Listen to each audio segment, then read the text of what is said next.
আপনি কি জীবনে সঠিক জ্ঞান, গুরু দিশা আর অন্তরের সত্য উপলব্ধি খুঁজছেন? তাহলে আজকের এই প্রাচীন গুরু মন্ত্র আপনার চেতনাকে জাগিয়ে তুলতে পারে। আজকের জ্ঞান ও গুরুর মন্ত্র। ওম দক্ষিণামূর্তায়ে নমঃ। এই পবিত্র মন্ত্রটি নিবেদিত ভগবান দক্ষিণামূর্তির উদ্দেশ্যে, যিনি ভগবান শিবের সেই রূপ যেখানে তিনি আদিগুরু হিসেবে সমগ্র বিশ্বকে জ্ঞান প্রদান করেন। দক্ষিণামূর্তি সেই শক্তি যিনি নীরবতায় শিক্ষা দেন, যেখানে শব্দের প্রয়োজন হয় না আর অন্তরের মধ্যেই সত্য প্রকাশিত হয়। শাস্ত্রে বলা হয়েছে, তিনি বৃক্ষতলে আসীন হয়ে ঋষি মুনিদের নীরবে জ্ঞান দান করেন, যা মৌন উপদেশ নামে পরিচিত। মন্ত্রের অর্থ ওম, পরম চেতনার ধ্বনি। দক্ষিণামূর্তায়ে, ভগবান দক্ষিণামূর্তিকে। নামাহা, প্রণাম ও আত্মসমর্পণ।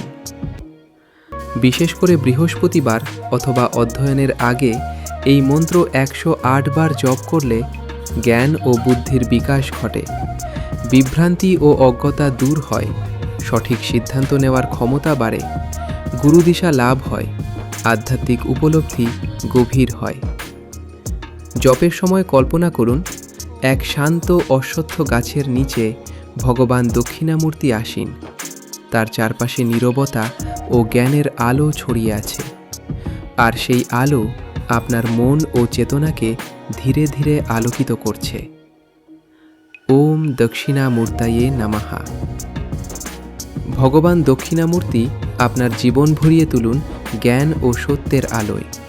মনে রাখবেন, সত্যিকারের জ্ঞান বাইরের নয়, এটি আমাদের নিজের মধ্যেই লুকিয়ে থাকে। মন্ত্রজপ সেই অন্তর্গত জ্ঞানকে জাগিয়ে তোলে। নীরবতা, একাগ্রতা ও ভক্তি, এই তিনই হল জ্ঞানের প্রকৃত পথ। আর যদি আপনি এই মন্ত্রের গভীর সাধনায় প্রবেশ করতে চান, তবে একজন সত্যিকারের আধ্যাত্মিক গুরুর আশ্রয় নিন, কারণ গুরুর দিক নির্দেশনাই জ্ঞান সম্পূর্ণতা পায়। প্রিয় দর্শকবৃন্দ, যদি এই ভিডিওটি ভালো লেগে থাকে তবে সাবস্ক্রাইব করুন আমাদের চ্যানেল দৈনিক মন্ত্রকথা এবং লাইক, শেয়ার ও কমেন্ট করে জানান পরের ভিডিওতে কোন দেবতার মন্ত্র শুনতে চান।